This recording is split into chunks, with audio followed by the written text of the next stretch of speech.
Welcome to the Murder in 20 podcast, where I, Bobby Stevens, am your host with a new episode every Wednesday. If you're a serious fan of true crime and love listening to podcasts but don't want all that small talk, you've come to the right place. We get right to the facts. Murder in 20 episodes are concise and complete in 20 minutes. Less talk and more true crime.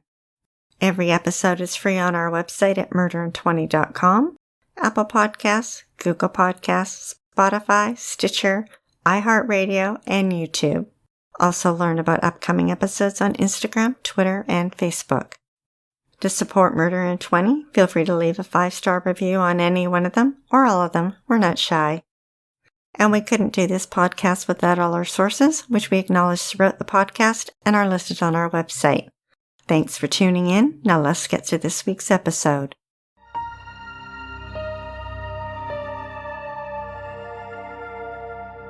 The young Parsons family was starting out in Newfoundland in the early 1970s. On the eastern coast of Canada, it borders the Labrador Sea and is the 16th largest island in the world. 500,000 people call the island home, and about 100,000 of those live in St. John. Todd was born in September 1969. His younger brother Gregory was born 2 years later. Their parents, Jacob and Catherine, had a rocky relationship. She abused prescription drugs and alcohol and had psychiatric problems. During their marriage, she had overdosed on drugs and attempted suicide twice. Once by trying to hang herself, another by trying to jump out of a moving car. She was also violent towards Jacob and had stabbed him in the ribs with a knife. The couple separated when Greg was only 6 years old, and Catherine returned to using her maiden name Carroll. Court records revealed that initially Jacob had custody of the boys.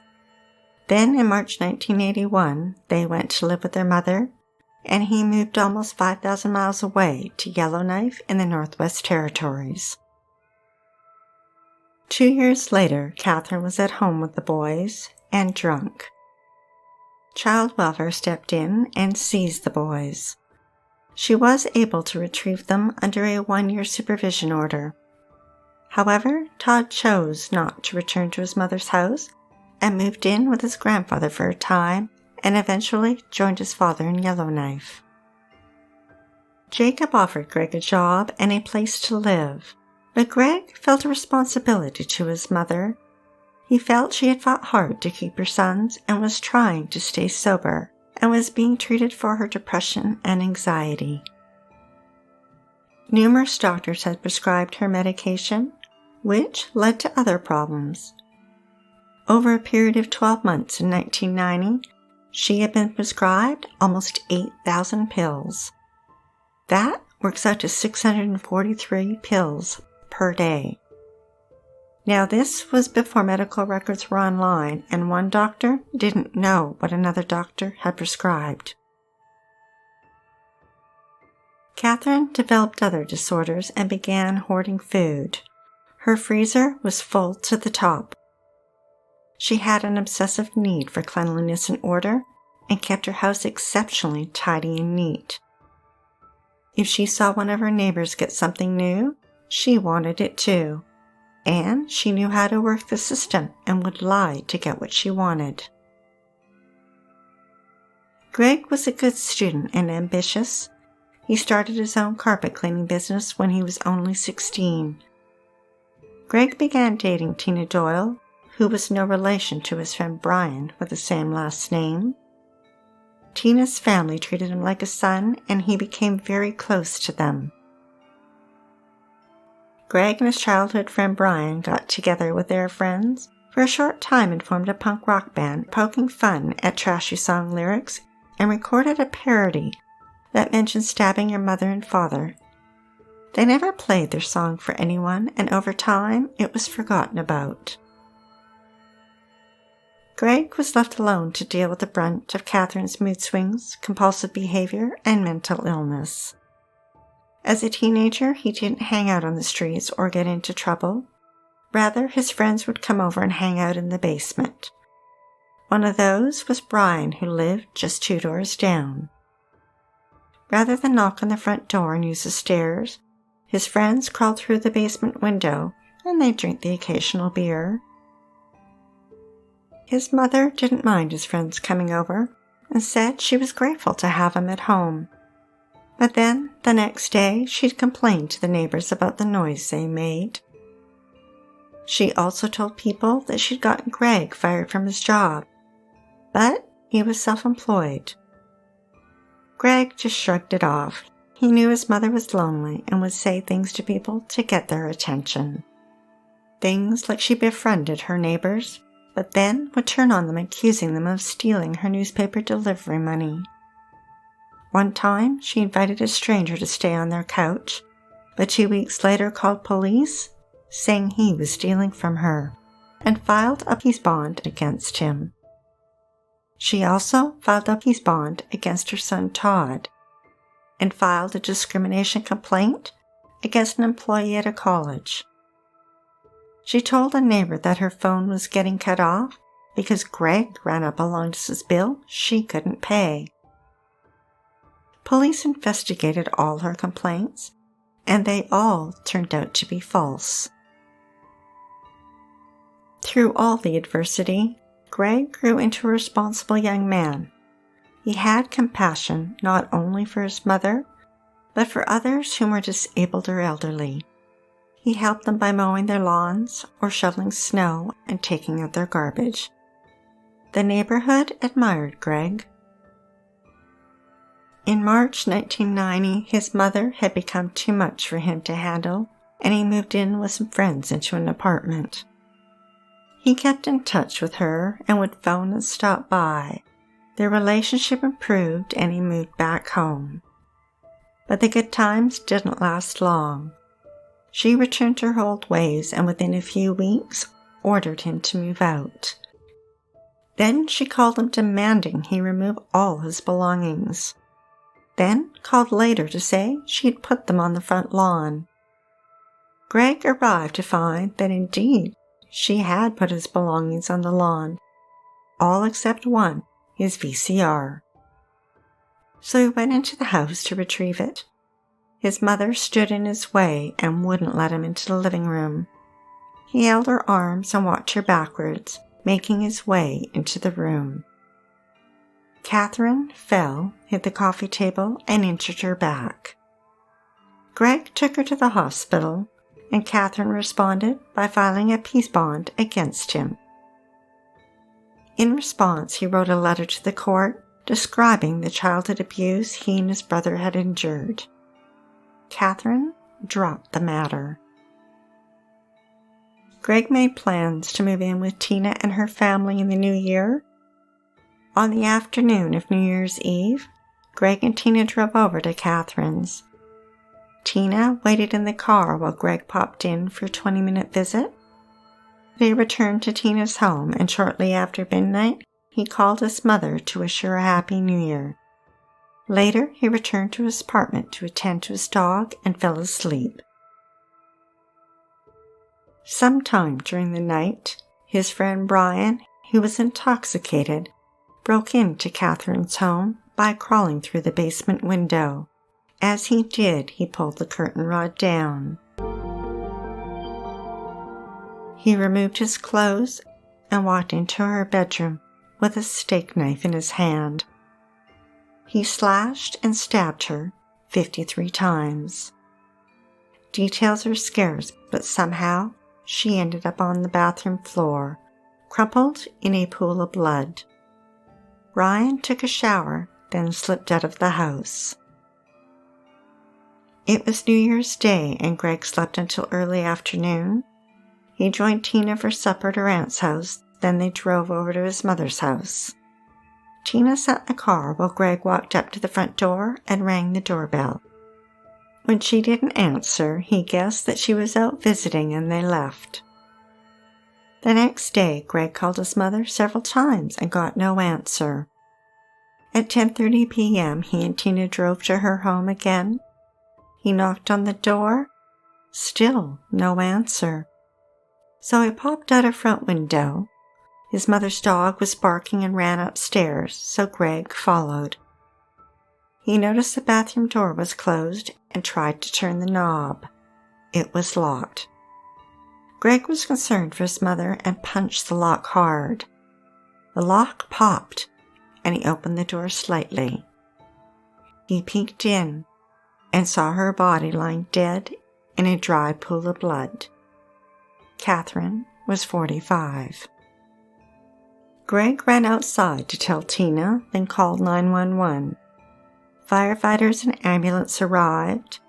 Police noted that the house overall was very tidy and clean.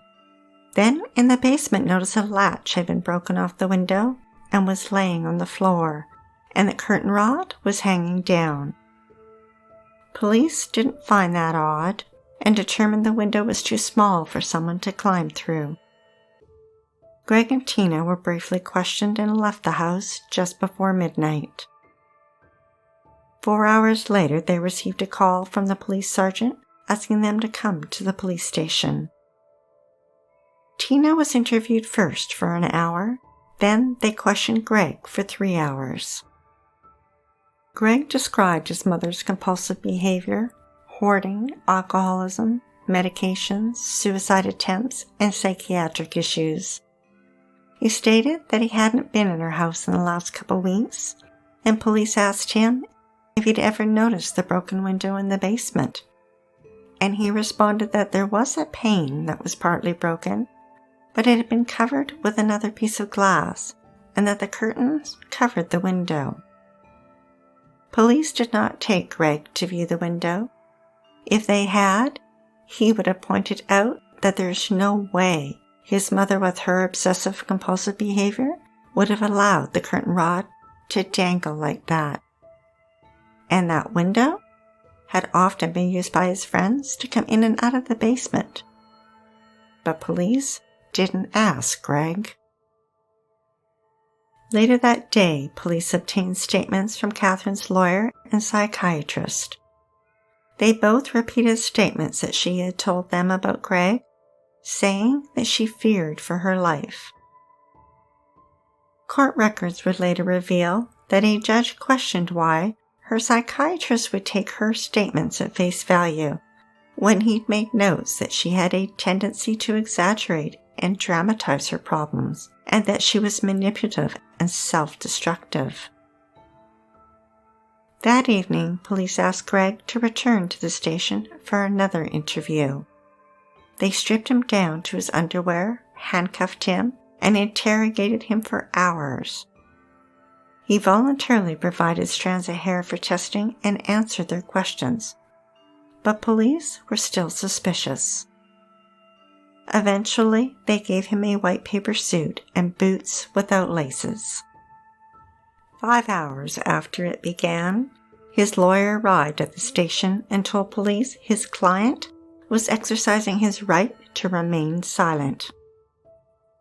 Police then marched Greg outside and up a hill to the police lockup. He was still dressed in the paper suit. A snowstorm had blown in. It was bitterly cold with freezing temperatures, and the snow was up to his waist. As he trudged through the snow in the boots with no laces, he fell face down. Police laughed and mockingly called him a ghostbuster. Catherine's autopsy determined that she had died of a heart attack brought on by blood loss from the knife wounds. In the following days, over 24 people gave statements. Many said Catherine had told them that Greg had threatened her and assaulted her. But no one had ever witnessed these threats or assaults. Greg had never been anything but kind to others.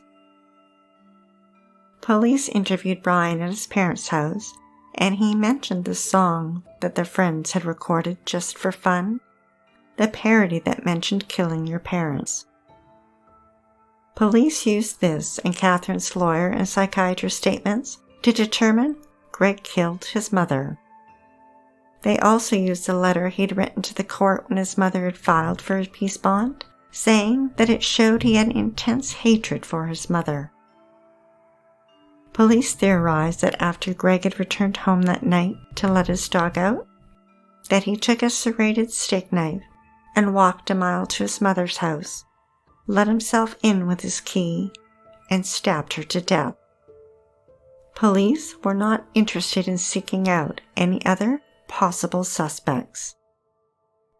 Greg's lawyer fought for bail, and although the prosecution vigorously opposed it, he was granted bail. The Crown did not make things easy for Greg's defense team. In a highly unusual move, they permitted access to the witness statements and documents, but would not allow them to be photocopied. Instead, they allowed them to be retyped. That took Greg's legal team 61 hours. In September 1993, Greg's trial began in St. John before a judge and a jury. There was no direct evidence linking Greg to his mother's murder, but the judge allowed many of the hearsay statements and the song with lyrics about killing parents. Greg responded by saying that he had never been violent to his mother and that she truly wasn't in fear of him. On February 15, 1994, Greg was found guilty of second-degree murder and sentenced to life in prison with no parole for 15 years. Later, as he laid on the bottom bunk in his cell and gazed upward, he spotted writing on the underside of the top bunk and wondered, is this what he would be looking at for the rest of his life? Greg appealed his conviction.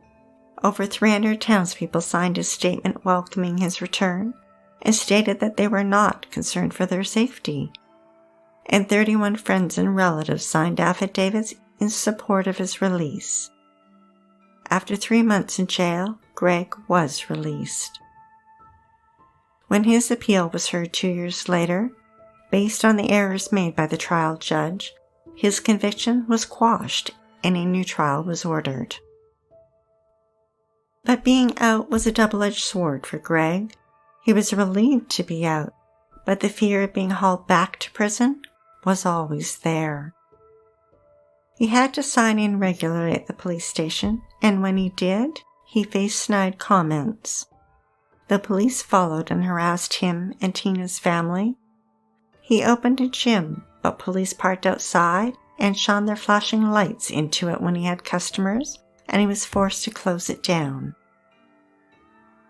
In 1997, DNA testing techniques had greatly improved, and evidence found in Catherine's bathroom was sent for testing, including a towel and soap wrapper with blood on them, fingernail scrapings, and a strand of hair. Months later, when the test results came back, the DNA did not belong to Greg. The murder charges were stayed, and after 4 years in prison for a crime he did not commit, he was freed. The Newfoundland government publicly apologized to Greg, saying that the prosecution of this case are now fully satisfied that Mr. Parsons did not have any involvement in the killing of his mother. Police started a second investigation. It was determined that the DNA on that hair belonged to Greg's friend, Brian Doyle. Police tracked him to Ontario and used an undercover police sting to trap him. Undercover officers posed as organized crime and got Brian to work for them. Then one of the officers mentioned he wanted his wife killed, and Brian offered to do it.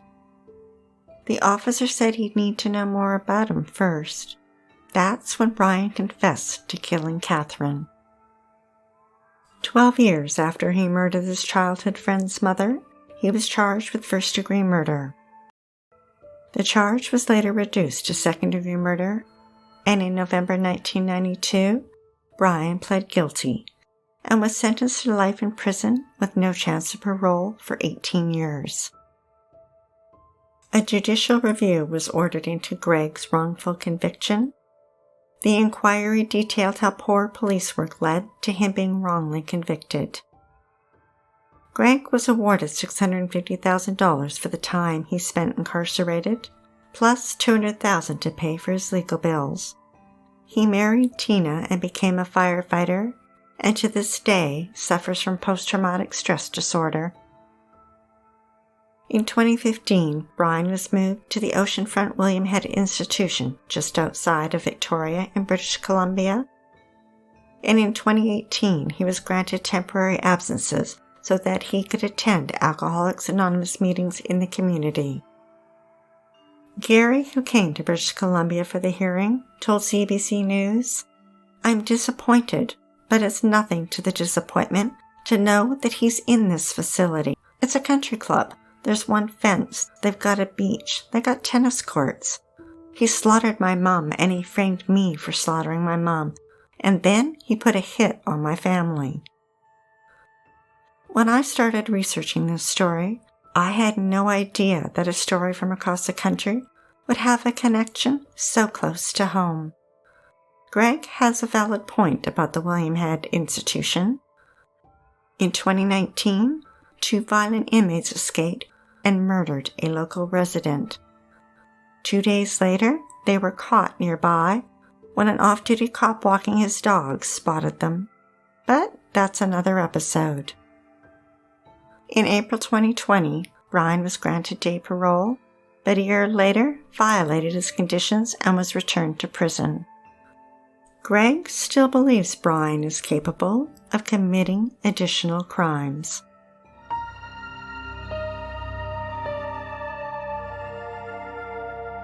Thanks for listening to Murder in 20, with less talk and more true crime.